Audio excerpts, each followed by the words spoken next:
نحمده ونصلي على رسوله الكريم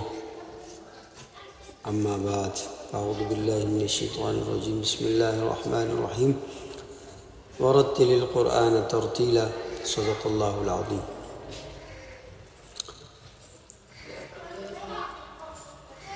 تلاوت کو سیکھنے کے لیے بنیادی جو چیز ہے وہ دو چیزیں ہیں کہ انسان تلاوت کیسے سیکھے، اور تلاوت کا دار و مدار تین چیزوں پر ہے۔ ایک ہے الف مدہ، اور ایک ہے واو مدہ، اور ایک ہے یا مدہ۔ یہی الف مدہ اور واو مدہ اور یا مدہ جو ہے، اسی کے اندر تبدیلی لا کر آواز کا اتار چڑھاؤ کر کے تلاوت کی جاتی ہے۔ آپ نے دیکھا ہوگا کہ قراء حضرات جتنے بھی ہیں، بڑے قراء جو گزرے ہیں اور جو تلاوتیں کرتے ہیں، ان کا ہمیشہ وقف یا وقف سے ہٹ کر الف مدہ کی لمبائی، واو مدہ پر وقف یا واو مدہ کی لمبائی، یا مدہ پر وقف یا مدہ کی لمبائی، اسی کے اندر آواز کا اتار چڑھاؤ جو ہے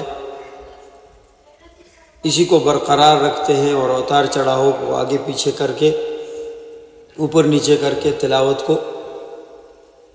ایک نہج تک پہنچاتے ہیں۔ جیسے کہ آپ شیخ انور شحاد رحمہ اللہ کو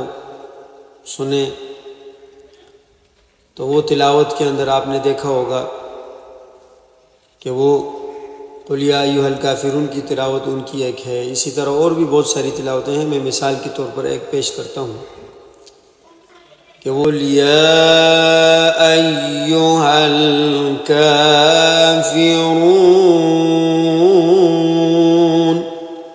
یہ دیکھو واو مدہ ہے تو اس میں یہ آواز کا اتار چڑھاؤ، اور آگے ہے لا اعبد ما تعبدون،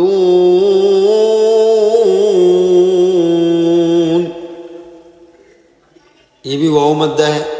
آواز کا اتار چڑھاؤ۔ یہی اتار چڑھاؤ جو ہے یہ